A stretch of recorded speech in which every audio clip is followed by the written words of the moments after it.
What tree? Right here. It's like This pine tree? A tree, yeah. Fuck that tree. We good? Yeah, we're good. What's popping? Welcome back. Hell yeah, episode 2. You know, we out here in Lockport today, man. My hometown, born and raised. So chilling at Willow Park, or also known as the proper name, Altro Park. Grew up here. They had a youth program and shit back in the day. I think they still got it, but a lot of fun stuff here, man. Used to run some fights back in the day in high school. We had a little fight club going. You know, good times. This is one of the nicer parks, though, if you want to bring your kids out or something like that. A little bit outside the city, you know, so. What was the name of it again? People call it Willow Park, but the proper name is Altro. I got you. Yeah, no, it's cool, man. You know what I mean? But it's a windy day out here. It's not too cold out. I mean, with the wind, it's you know, it is what it is. It's New York. Yeah, no, it's New York, man. And we moving in November here. Crazy. It's going to be a bad winter, I think, so. A cold winter, we'll at see least. What happens. Hell yeah. Yeah. But, so shit, what's been good, man? Just chilling. Welcome back to the Gilly Green, right? Yes, sir. Yes, sir. I find it hilarious that I find out a little bit more about you each time. And it always starts with something. First it was horror movies, now it's Fight Club. Fight Club, man. 716 fights, man, for those in Lockport that grew up, you know, high school, like 2009 to 2013, 14, you guys know. So we had some fun, man. Good times. That's crazy. There's not much to do out here, you know what I mean? So basically, once you're past the skateboarding and biking phase, you know, the skate park, you know, that ain't fun no more. And, you know, problems happen in high school. So instead of, you know, shooting it out or you know, fighting in school and shit, you know, we let them put on the gloves, mouthpiece in, and do it proper. And, you know, when you're done, you shake hands. And, you know, we had a private group on Facebook. It all started, man. One day I seen a bunch of fight videos out here in the 716, and I was like, yo, I'm gonna make a Facebook group, you know, private it, throw some videos up, start getting people in there. Couple months in, I had the idea. I went to Walmart, grabbed some wraps, some gloves, you know, 2 pairs of each, some cheap ass mouthpieces. Obviously, grabbed like 20, 30 mouthpieces. People weren't using the same one. But, nah, you know what I mean? Yeah. But, so yeah, Friday at school, not that it legally mattered, but I made up a waiver and shit, just consent, you know, not that that would hold up in court if something went down, but, you know, just a waiver, try to make it as legit as we could. I had some underground ref that did fights back in like the early 90s, you know, not on like the UFC level, but, you know, he was up there doing shit, knows what's going on. So yeah, man, every Friday after school, we, you know, go to a park wherever we want, get them fights rolling, man. It was a good time. And I think the group was up to about 3,000 something people. And then one day I was in trouble at school in the office, and I was just sitting there, and cops walked in. The principal, I heard him in there talking about this new, they called it a website. Well, it was a Facebook group, but 716 fights, you know, we got to figure out, you know, who's, so I ended up getting suspended that day, not for that, something else. Walked home, tried to delete the group. Facebook told me, you know, I can't delete a group if there's other members in it still. So I had to sit there for about 8 hours and kick one person out at a time. It was a fucking nightmare. But oh my God. Good times, man. Good times. That's crazy. You know, I mean, I watched a little bit of UFC fighting. I feel like in the fair weather fan kind of situation where, like, whenever there's a big one, or like I remember like the Ronda Rousey fight with like Holly Holmes when she hadn't been knocked out, and it was like, is this boxing chick gonna come in and do it? And she did it. I told everybody she was gonna do it, but earlier this year, local UFC fighter Solomon Renfro came to Revelry House. Oh shit! And he was on a podcast, so we got to meet him. And he recently knocked his opponent the fuck out about a week ago. So shout out to Solomon, King Solomon. Oh yeah, no, that was an experience. Maybe a little Easter egg here. Look out, we might be doing a live fight night with King Solomon, where we watch a UFC fight with King Solomon. So that would be sweet, man. UFC is definitely where it's at. People don't give them enough respect, man. Like I said, you know, championship fights, you know, 5-minute rounds. That is fucking nuts, man. When we were, you know, I know we were a bunch of high schoolers, but we had some athletic motherfuckers out here. And, you know, we were running 3 1-minute rounds, man, because after that, people were fucking puking and done. And just, people don't realize it. You know, there's a lot of cardio that goes into that shit. And shout out to anybody that, you know, does that type of shit, man, because it's it's a lifestyle, man. You know, it changes your whole life, man. Beat the fuck out of your body and you just push yourself. So it really is a lifestyle, and it does change you. Like for me growing up, couldn't be more different. Like I was a pot smoking skateboarder that like loved everybody. See though, and every time someone tried to fight me, I would like try to diffuse, right? Right. But after the military, when I learned right, like low level combatives, I get it. Like you could be the biggest fucking dude, but an arm bar still hurts like a motherfucker. yeah, no, that jujitsu shit as well. People don't realize, you know, rolling on the ground, you get the right dude down there. I mean, I don't give a fuck if you're 250 and he's 140. I mean, it goes how it goes. You know that, you know what I mean? But no, I grew up skating, man. Shout out my neighbor Tom. He has been my neighbor for my whole life. Dude's a cool dude. So I was in 3rd grade. And my dad told me one day, he goes, you know, you get student of the month, we'll fucking get you whatever you want. So growing up with shout out student of the month. Growing up with ADHD and shit, man, and you know, fucking that was a challenge, man. You know, sitting there every day with my mouth shut for a whole month, just doing my work and listening. You know, that was a big deal. So ended up getting it. And I remember right where we're sitting right now, right across the street. You can't see it from right here, but there's a skate shop back in the day. It's still there. It's called 245. They don't have skateboard shit no more. It's a ski snowboard shop. You know, I went there, got my first setup, came home, and started chilling with Tom and his friends. And when I was in 3rd grade, they would have been about 7th or 8th grade. You know, so that you're in middle school, everyone's skating. So, you know, started skating every single day with them growing up, man. I was huge into skating. I love that shit, man. I was a big skater too. What kind of boards did you like? Girl, all day. Girl. Yeah. Yeah, my first deck was either Brian Andrews or Eric Costin. Eric Costin, there we go. Three favorite skaters right now. Who you got? Tony. No order. I would say Tony Hawk just because of like the introduction. Right. Geez, man, put me on the spot like this. Bucky Lassick, maybe the most technical skater. Bucky Lassick. I heard that. Maybe Rodney Mullins. Stop it. Yeah, all day. You know, I'll be honest. I rode Zoo York, but like, so I feel like I had the typical middle-aged white dude skater progression where I started with the World Industries, man, with the fucking water flame boy and shit. Yeah. And then, you know, it progressed into like, I feel like I had Birdhouse, fucking Zoo York. I skated a Birdhouse. Alien Workshop. I skated a Zero. I skated a Flip. Zero. Element. Yo. I had one of BAM. He dropped some series with Element. I had a lot of band boards, but I feel like that was that time period. Man. The CKY. Now, what shoes before I get into my... Well, let me finish real quick. Okay. My skaters. So, no. My skaters, just real quick so we can go to the next thing. Chad Muska, Eric Costin, Rodney Mullen. Hands down, nobody... I mean, Rodney Mullen, man, holy fuck. Invented the kick flip. Fucking his balance, his ground game was unmatched to this day. I don't know if you've seen the video about... It might have been like 5, 6, 8 years ago now. He came out with a video in his 50s, man. He's just in a black room with a 3D camera and he's doing his shit. I don't think I've seen that. He still got it. It's crazy. There's so many things. Rodney Mullen is just one of those guys. Dude was unbelievable, man. Yeah. How was shoes, man? So like with skate shoes? Yeah. So okay, here's a weird thing. So I'll tell you. When I was a kid, right, skate shoes were a necessity. And I was trying to think about this, like when you started asking me, like I feel like there was this one brand everybody had. Can't remember what I was rocking. Yeah, they were DCs for a minute, but there was another one.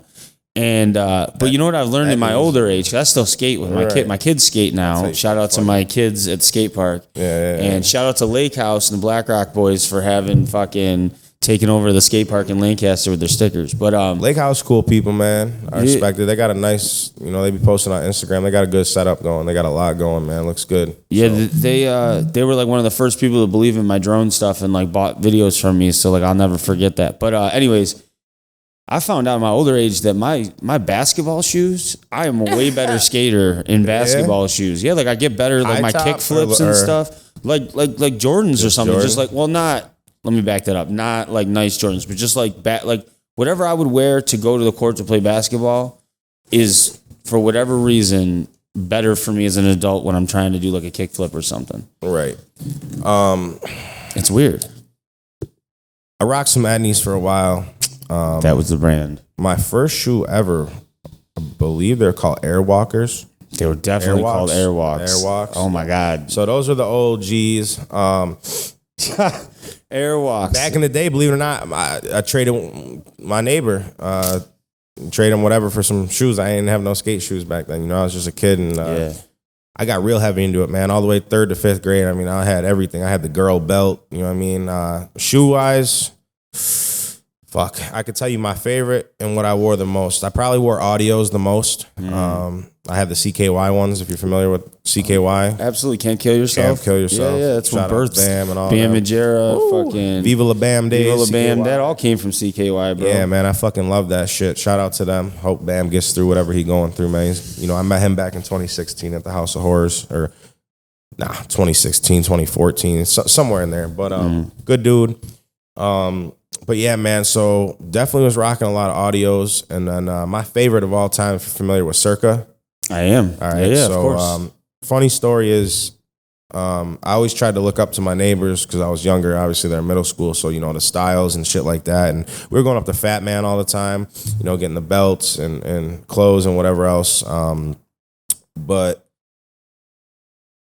I didn't know this. I thought it was a cool thing, so I never realized. I always see my neighbors' shoes weren't tied. Okay, so I skated my whole career with my shoes not tied, which is fucking crazy, right? You know, and being in 3rd, 4th, 5th grade, I mean, I was kick flipping, heel flipping, 50-50 board slide. Like, you know, I had all the good basics down for being that young, you know what I mean? And so I never tied my fucking shoes. Come to find out, like 10 years later, I asked him, I was like, yo, so why the fuck you guys never tied your shoes, man? You know, shoes always flying off, you roll an ankle, no support. He's like, what are you talking about? He's like, we did tie our shoes. We just tucked the laces in. Yeah. I'm like, are you fucking kidding me? Yeah.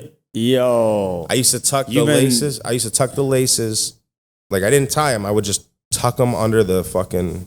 Nah, you were supposed to string them up and then have them come out on the inside and tie them up. I didn't know that. My whole career, I skated with no tied shoes, man. So, like, if you tie your shoes, are you like the next Tony Hawk? Like, you just turn into just like 10 times better you know skater because you didn't know? That's the crazy part about it. I actually, moving into middle school, they kind of fell off the skate wave, you know, upper and high school. So I kind of fell back. I turned to the BMX scene. I don't know how much you know about that, but yeah, I mean, so it's weird, right? Like, I would say my knowledge in the BMX scene was the same as the skate scene, right? It was never like, I didn't even know what a pump track was till I came out here. Yeah, I had a 20. I want to say it was a 2012 Kink Whip. Long story short, I got a hold of Kink, and those that bike, you know who I'm talking about. Kink was my favorite. Fuck Sunday, fuck all that. But anyways, I got a hold of them at their main warehouse, believe it or not, is in Rochester. And they gave me the 2012 Kink Whip about 2 months before it released. My dad took me out there. Shout out my dad. He got me my first bike before I knew what I was doing. I went to Burt's and got a Haro. You know, you don't know what's going on. You hear Haro. Haro's the best. You know, Haro is everyone. Dave Mirra, Haro. But you get a Haro, you go to a skate park. Hold up. Rest in peace, Dave Mirra. That shit's sad as fuck, man. Oh, man, I forgot about that. Yeah, that man killed himself years back, which, by the way... I forgot about that. What the fuck? We're going to take a quick second, a little pause. If you or anybody you know may have, you know, thoughts of suicide or whatever, we'll put a link down below for a phone number you can call. Yeah. And also, I'll put a link for our photos that I offer for my drone company. And for the next 2 weeks, anybody that buys a photo will donate 100% of the proceeds to suicide awareness and that's what's up. What was it? Autism? No. Autism, I mean, is a big fucking thing too. But my brain is just suicide tweaking. Suicide. Yeah, depression, all that shit. Yeah, depression, shit. Like autism. No, that's real shit, man. Fucking, you know what I mean? That's what's up. Go buy some of these photos, man. They're good shit. Definitely knows what he's doing with the drone. So, I'm not the only one. Let's not lie here. I mean, I fuck with the drone a little bit. You know what I'm saying? I ain't. My wife gets mad at me when I say shit like that. She's like, "You fuck with that? What do you mean you fuck with it?" And I'm like, you know, like, oh, I don't fuck with him anymore. She's like, you shouldn't be fucking with anybody. You're married to me. Yeah, that's crazy, bro. That's fucked up. I can't believe Dave Mirra. How the fuck did I? That was 2016, man.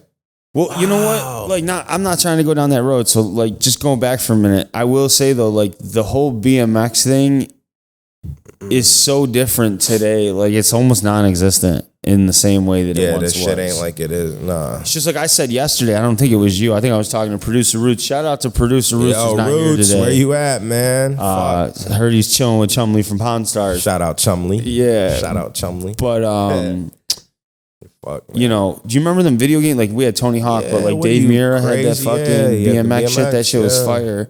And you can't find a video game that can come close to that shit anymore. No. For like that kind of game, not for like the regular shit. Nah, man, that was that's crazy, man. Looking back, like, you know, you just think some high shit, but you know, you got to sit back for a minute and think like, one of these days, you know, when we gonna be, you know, gone, you know, hopefully we see our 70s, 80s or later, but think about like shit, man. I'm 27. Think about like just even 40, 50 years from now, every single person that we grew up with, whether it was TV shows, bands, movie stars, they're all gonna be gone. Our whole entire generation just, you know, but I think we, you know, we grew up in a decent time, man, growing up in myself anyways, was born in 95. So, you know, a little bit of the late 90s and into the early 2000s, definitely got to see both sides of the table, you know, from being outside every day, having to be dragged in. We were outside every day, man. Didn't matter what we were doing. We had a big yard next door. We just called it the big yard. It was a big-ass yard. Yeah. Fucking anything. Football, baseball, kickball. You know, it didn't matter. Hide and seek every night. Manhunt out on the block. And, you know, if you're from Lockport, man, back in the Little Loop football days, you probably came over a few times. You know, we used to go to the football field and bring, you know, 50, 60 heads over, man, and just play on the whole, we had the whole block, you know. Fucking Arab store and then all the abandoned houses and there's a big parking lot and the factory. We had names for everything, man. There was an alley called The Jump. We got some sirens out here today. Lockport, baby. Man. Yeah. It is what it is. That's normal to me, man. That's normal. But let's not misrepresent Lockport. Like, it's got its own every place. Every place got every place in the world, man. They have a ghetto, a hood, and every place has a you know, a real good I don't know what you want to call it. Like Main Street in Lockport's beautiful. You know what I mean? A lot of local businesses. You know, canal, man. You know, everywhere's got some sites and everywhere's got some places you don't really want to be. You know what I mean? This is a real good park though, man. Willow Park. Shout out Willow Park. You know, real cool people and stuff like that. So, you know, I'm gonna have to talk about Halloween here for a minute.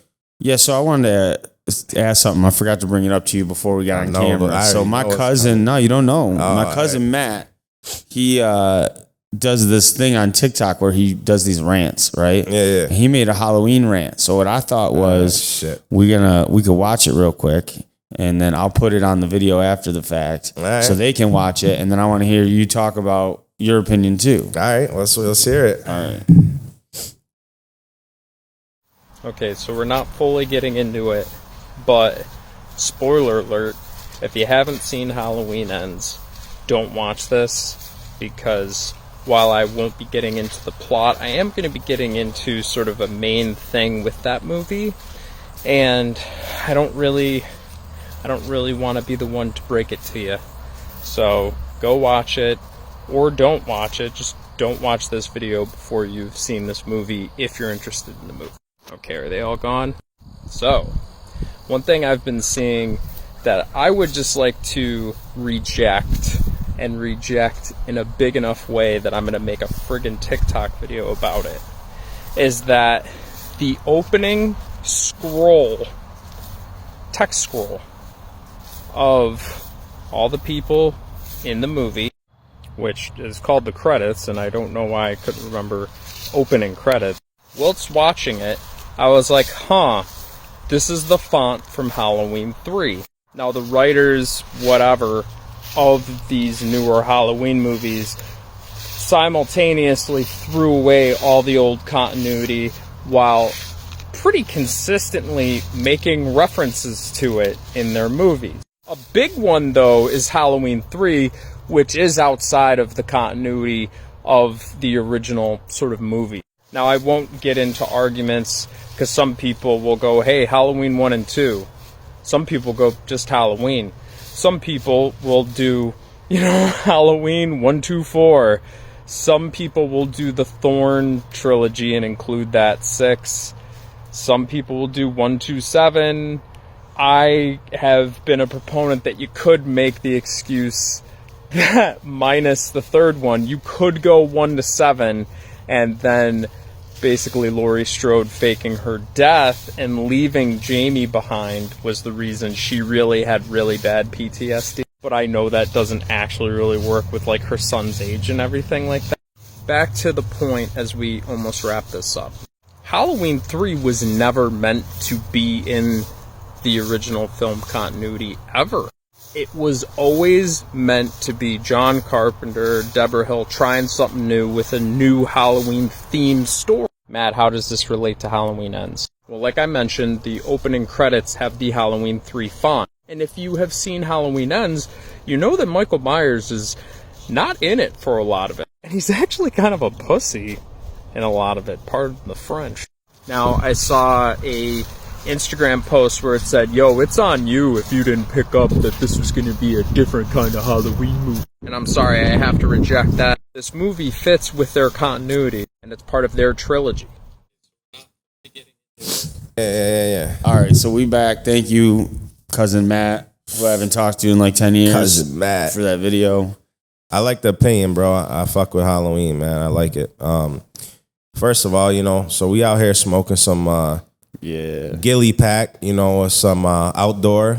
Shout out to Good Times for the clones and genetics. Always gas, but decided to do some outdoor this year, man. Turned out real good. Never smoked no Good Times outdoor that I'm familiar with, anyways. But yeah, shout out to that, man. Shit turned out good, and chilling. I can honestly say that, like, if you know me in person, you hear me talk about how my number one grower is always Good Times. I love Good Times. Yeah. I love the flavors. I love the taste of the. I've literally never bought anything bad from Good Times. I would pay extra just to get one of their packs. That's who I am as a person. Yeah. But bro, this is a shout out because this shit is delicious, and I'm a big Super Boof guy. I know there's Super Boof in this. I can taste the fucking orange tangy or whatever the fuck that is. Yeah, no, it turned out good, man. It was a rough year outdoors. The weather was a motherfucker for y'all. You know, I'm fairly new to the game as far as outdoor growing. So those of you that have been doing it for years, you know what the weather's been like out here in upstate New York or Western New York, whatever you want to call it. But nah, man, I don't smoke no bullshit. So even if I grew it and it was bullshit, I wouldn't smoke it. But it turned out good, man, for some outdoor. Trimmed it up real nice and good buzz. So shout out to Good Times, man. Shit, definitely got to get me some more of that London Fog, though, from 716 Farmer. Yo. That shit was fucking tasty, man. Different type, man. Just a different flavor. I like it. It was good. It's funny, this episode, we just like randomly have like a bunch of like real OGs coming up. But yeah, like the 716 Farmer, if you guys haven't stopped by his tent, haven't tapped in with that guy, it's London Fog. That's what it's called, right? London Fog. You gonna pay to play, but listen, man, you gonna play. I'm gonna tell you right now, that shit is no disappointment by any means. Bro, Pheno number 3. I don't know what phenos I had, but shout out to Farmer. Pheno number 16, Pheno 11. You heard it here first. That shit is all gas, man. So those are my two favorite right there. I heard he's got hash rosin. Right? Is that what it is? It's hash rosin? That rosin is supposed to be amazing. Fucking damn, man. The rosin tastes beautiful. It's really smooth shit. And I know that shit. I don't know that much about it, but I assume it's a motherfucker to make it. So, but yeah, man, you know. But so Halloween Ends. Yeah, let's get back to the topic. Shit. Fuck. Went into it not all right, so the new trilogy is 2018 kills and then ends, okay? And I wasn't a big fan of the first two in the new trilogy, so I didn't expect too much. From Halloween Ends. You know, I felt like it was gonna be a little off, but man, was I fucking devastated. So I don't even know where to start. I could just start with the rating. So I'm gonna give it a 1 or a 2 out of 10. Now, for those of you that have seen it or haven't, as a standalone movie, if it wasn't part of the Halloween series and it was just a standalone movie, 8 out of 10. You know what I mean? They threw it together. So like from like a cinematic standpoint, it's a good movie. Yeah, 8 out of 10. It was a good movie. They did their thing. But the thing that kills me is, so this was John Carpenter made the original Halloween in 1978 with Deborah Hill. Director or writer? Motherfucker that made it all, dog. Did it all. Okay. This fucking man, John Carpenter. He created fucking Halloween. Yeah, he wrote him and Deborah Hill. Yeah. So long story short, you know, he was behind the original Halloween, right? But then other people picked up, you know, Halloween 2, 3, 4, 5, 6, H2O, Resurrection, you know, and then Rob Zombie did his 2. And these new ones, the new 3, John Carpenter came back and was behind, you know, basically gave his acceptance saying like, you know, this is cool, go ahead, you know what I mean? So, man, first of all, it's not even about Michael fucking Myers. It's about some Corey Cunningham kid. Okay, there's a new kid on the block, right? Fucking. Is this a story that's existed before, or was it all brand new? No, like the Corey guys. This dude came out of the blue. Okay. Like, so what pisses me off straight up is, you know, John Carpenter built one of the best horror franchises of all time. Like, that was revolutionary. The only thing before that, really. And I know some old heads are going to be like, well, what about this? What about that? Texas Chainsaw Massacre was in 1974, right? That was a little bit different. But Halloween, man, that's what, like, you know, Friday the 13th, Sean Cunningham ripped off Halloween. You know, John Carpenter's Halloween's killing it. Let's rip it off. Boom. You know, Friday the 13th, or Nightmare on Elm Street, a little different. You got Child's Play. You got, you know, Leprechaun. You got Scream. You know, you got shit like that. But John Carpenter, man, him and Deborah Hill started it all. So, you know, being the last fucking movie in the original, you know, and I'll group it all into one big, you know, timeline. And y'all know what I'm talking about. But I'll just group it all like the John Carpenter era, right? You know, 18 kills, ends. For it being his last movie, maybe I just expected too much, because he just doesn't give a fuck anymore. It's all about the money, right? So, which is sad, you know, it's like looking up to someone you fuck, you know, but just disappointed. Like, I just didn't understand how, you know, the last Michael Myers film in that trilogy with Jamie Lee Curtis, Laurie Strode, I just don't understand how have you watched it? No. It's horrible. It's about some new kid. Michael's on the screen for like fucking 8-10 minutes or something, which is, people are going to say, oh, that's more than fucking... It was all focused on Corey. The first hour of the movie's, you know, you got to build the story up for the new character. So they build up the Corey story and who he was and this shit. He ends up fucking finding Michael Myers down in the sewers. Michael Myers is getting his ass whooped in this movie by him. Like, this kid just rips his mask off and takes it and starts becoming Michael. And so, I don't know, man. Not only did I think we should have seen more Michael, you know, killing people and fighting with Laurie. I mean, it's their final battle. This is the final film in the franchise. A lot of people did like it. Like I said, from a movie standpoint, I can understand that. You know, it just wasn't it, man. Like, it wasn't about Michael. How are you going to end your final film in the franchise and not be about the main character, Michael Myers? You know, it's interesting. It seems like film tends to be trending this way with these classics. Like, you know, I know it shows a difference in the topic just because we're talking about a horror movie, but if you see the new Ghostbusters that everybody had waited for, you know, and they brought the whole original cast back minus the dude that died, but they still brought him back, you know, in some way. You know, spoiler alert if you haven't seen. That was a good movie. It was a good movie. But it is very similar in the way that it's about really a new character that came out of nowhere. Yeah. That, like, yeah, it tied in way more to the old one, but it really wasn't a continuation of the story in the way that we expected. I just don't understand why they do that shit. Like, I could sit here and talk about Halloween Ends all day. That shit fucking pisses me the fuck off. You know what I mean? Like, motherfucker, you made the original 1978. You're trying to end your fucking legacy, and you couldn't just make it about Michael slaying people and him and Laurie fighting the whole movie. You got to make it about some fucking new kid that comes in and takes Myers' mask, and Myers is weak. So that's the other thing, right? The original Halloween, John Carpenter, Michael was known as the Shape, okay? Okay. You know, evil, fucking can't be killed, you know, always comes back. In this movie, they had my man looking fucked up. He was getting his ass whooped left and right. You know what I mean? He was getting fucked up. And they killed him, which is, you know, what we knew was happening. But Laurie survived. and there just wasn't enough of Michael and her fighting, man. It was just the last like 20 minutes was, you know, that's where the action was. Last 30 minutes, but nah, fucking devastating. Fucking Carpenter, man. That shit's fucking. I don't even know. I'll never watch it again. Put it that way. For those of you that know the Halloween, this shit was worse than Rob Zombie's Halloween fucking 2.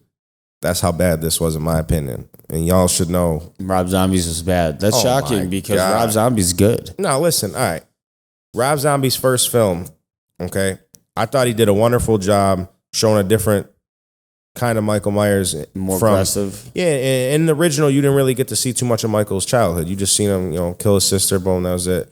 This one, he breaks down the childhood. You know, stepdad fucking drunk in the house, dickhead, douchebag, like, you know, just fucked up household, crazy ass household. Mom's a stripper, fucking working all, like, fucked up background, right? You got to go into a Rob Zombie movie knowing it's a Rob Zombie movie. Simple as that. You know Rob Zombie, you know what the fuck, you know what I mean? It's going to be gory, it's going to be heavier, it's going to be harder hitting, like, aggressive. Yeah. He killed the first one. As a standalone film, separate from the other time, he fucking killed it. You don't even have to be a Michael Myers fan to go see that. That was a fucking... I used to watch the shit out of that movie in high school. It was a good fucking... You know, he did it. The second one, like, you might as well drop some fucking tabs or shrooms and watch that shit. It might make some sense. There's like white horses and fucking... It's all stupid, bro. Second one should have never been made. It's known to be the worst Halloween film ever made. Until... White horses? Yeah, just like white horses, like seeing like fucking like ominous shit. Yeah, it's just fucking. It makes no sense, dude. They take his mask off. Full fucking mask is off most fucking time. Second you take the mask off Michael Myers, he's no longer Michael Myers. He's just a guy. You know what I mean? That's the whole. You know what I mean? Yeah, that's the scary part. Like if we seen a dude pull up right now with a fucking chainsaw and a Leatherface mask on, versus a normal dude in a construction jacket with a chainsaw, you know what I mean? That's the whole thing. Once you take that mask off, there's nothing left. You know? So, man, this shit do taste good. Yeah, yo, for real. Like, I've been smoking some really good shit today, and I am fucking lit off of this. So this is some good ass, and it tastes fucking amazing. All natural outdoor with the gray ash, you know? So yeah, what's that about? Is that like a thing I always see people say, like, oh, white ash, white ash. Just means it's clean, it's flushed. So nothing, flush it out, get all the nutrients out, man. Clean it. Nutrients are bad. I mean, you ever smoke? Is that like the chemical? Yeah, you're smoking the dark black ash. You know, it's hard to get it perfect. Don't get me wrong. It's hard to get a real nice, but yeah, you got to flush the fuck out of it. You'll hear that little crackling when you're smoking. And fuck the taste up. And yeah, you don't want to smoke that shit. Outdoors all natural though. It's it's good shit. Yeah, I'm fucking high as fuck too. Yeah. I don't know what. So yeah, that's my rant on Halloween Ends, man. I didn't really care for it. So, well, I'll tell you what. To wrap this up, it's like we did last time. We did a little ghost story. So we're up here in fucking Lockport, New York. It's fall in New York State, and I'll tell you what. There's a lot of fucking haunted places up here. The haunted caves, right? Yeah, Summit Street House Mansion. If y'all know, Summit Street Mansion. Never heard of it? No. Oh man. All right. So check this out. You're gonna have to look it up to get the exact time and dates, but so we can run past it. I'll show you it on the way to Reed's. Shout out Reed's. Yeah, we're going to Reed's, man. Y'all already know. I never been, but everybody's telling me Lockport. You go to Reed's. Reed's hits twice when you eat it, and at 4 a.m. when you gotta fucking shit it out. That's not exciting. Okay, here we go. So, anyways, Summit Street Mansion. Summit Street Mansion. Fucking. You want some more of this? No, you're good. I'm just chilling. Fucking feeling good. I'm lit. Back in, I don't know when. It could have been 1800s, early 1900s. But anyways, there's a big slave house. And one day, all the slaves just... I mean, it's a fucking mansion. Like, this thing is fucking, like, crazy. So keep in mind that back in the day here in Lockport, there's a lot of underground railroad tunnels, all that type of shit was going on out here. For sure. By the Erie Canal and all that. So this house, you can go online, look up Summit Street, haunted house or mansion in Lockport, New York. You'll see all the indoor pictures of I mean, there was a fireplace in one of the floors, and like levels behind it was a tunnel that say led all the way to the fucking canal, which the canal's, you know, a good distance from there. Okay. And they show in the one picture it was like cemented off or whatever. But all the slaves one night just started fucking killing all the owners, dude, killing everyone in there, and they started killing each other. Just fucking, I don't know how many deaths, 20, 30, 40, or hundreds. Slaves were killing themselves too, They were killing each other. Yeah, fucking everyone just started, yeah, dude. And many, many deaths in that house. And it's been known to be very fucking haunted. And we got to look this up while he's talking. What the fuck is it called? Summit Street Mansion. All right, keep going. So some crazy motherfucker. I don't know who you are. If I do know you, and I don't mean this in a bad way, but you are a crazy son of a bitch. Some motherfucker done bought the house and is living in it. Like, I don't know if he renovated it. Obviously, he did something, but this motherfucker, this motherfucker, dude, lives in this fucking place, and there ain't no fucking way in hell, you know, you couldn't pay me. You couldn't give me $1 million to go live in that fucking place. I wouldn't even go there for a night for $1 million by myself. There ain't no fucking way. Look up Summit Street Mansion pictures. Throw them up on the video. Yeah, we're gonna do that. That shit's it's fucking crazy, dude. And like I said, someone fucking lives in that bitch. But yeah, no, there's been many shit. Like the Erie County Canal Banks, people say is really haunted. A lot of shit, man. But that's the big one. And then you got the caves. Yeah, you know the caves. Lockport caves, same shit. Anywhere down by the, you know, canal banks at night's a little weird, man. You know what I mean? But yeah, no. Well, the thing with the caves that's cool is you can take a boat tour. Yeah. And through the caves still, and they do like a ghost tour and like a haunted shit. So that's a good time. Yeah, you can go through there in the boat. I haven't done that in I was going to say, Gilly, you done that? Yeah, not in years. We're going to have to do that. They used to have a haunted trolley out here, too. Take you around. That was the good days. Shout out everyone in Lockport, you know. You remember the trolley? Was the trolley haunted, or they took you on a tour of haunted places? Both. Get the fuck out of here. I swear to God. What do you mean? There was a trolley ghost? Yeah. You liar. Nah, listen, the Where trolley. The fuck does that come from? Listen, will you ask? Listen, Yo. the trolley, and they take you through some shit. You know what I mean? Take you around. Yo, my name is. is. The palace, they had worms and the popcorn, which is fucking nasty as fuck. But they had the old side of the palace. They had the fucking the popcorn thing, big ass machine that holds the popcorn filled with worms, live worms. Nasty as fuck. Yeah, dog. Shit used to be good back in the day, you know? Think about, that's another thing, man. Let's talk about this real quick, because Halloween's what? What's Halloween, Monday? I think so. How the fuck, man? All right, well, remember when we were kids? Everybody was trick-or-treating, man. Old school costumes, you know, every type of costume, whether you had a bucket or a fucking pillow sheet, you know, you were out there trick-or-treating, man. Nowadays, I don't know about, you know, where you guys are from, but here in Lockport, man, it's not like it used to be. I don't really be seeing many people out at all, man. It's just not like it, you know what I mean? Well, I don't know what the fuck happened. Like, so some things exist that didn't really exist when we were kids too, though. Like these trunk or treat events didn't exist. What the fuck is that? A trunk or treat is like where instead of you taking your kids to fucking a neighborhood and go trick-or-treating, you go to like the fire department and there'll be like 100 businesses lined up with like a table and they are all giving candy. But that's part of what's wrong with this damn world is it's sad we got to do that shit because the way the world is, with people killing people and kidnapping people and shit like that. I mean, don't get me wrong, that shit was happening back when we were fucking kids and shit, but the world's just fucked up right now, man. It ain't like it, and then you had COVID hit and all that. I just, like I said, but see, that's another thing, like stranger danger and all that. They had to stop teaching that because it was bullshit. Same with like the Halloween candy thing. Like every year you hear like check your candy for fucking program, whatever. Baby. That's all bullshit. Yeah. It was all bullshit. That's why the DARE program don't exist no more. Yeah, no, I'm just saying, man. That's why I can say, you know, I had a good fucking childhood, man. Like that was, you know, we had a good generation we hit. Like, you know, so. The way this shit is now, it's just sad, man. Fucking everything's just, it ain't like it used to be, you know? Yeah, I'm an optimist, so I like to think that we're going to go, like something good's going to happen out of this. So, shit, we'll find out. We'll find out, Gilly. And you know, about to go to Reed's, man. Yeah, why don't we wrap this up?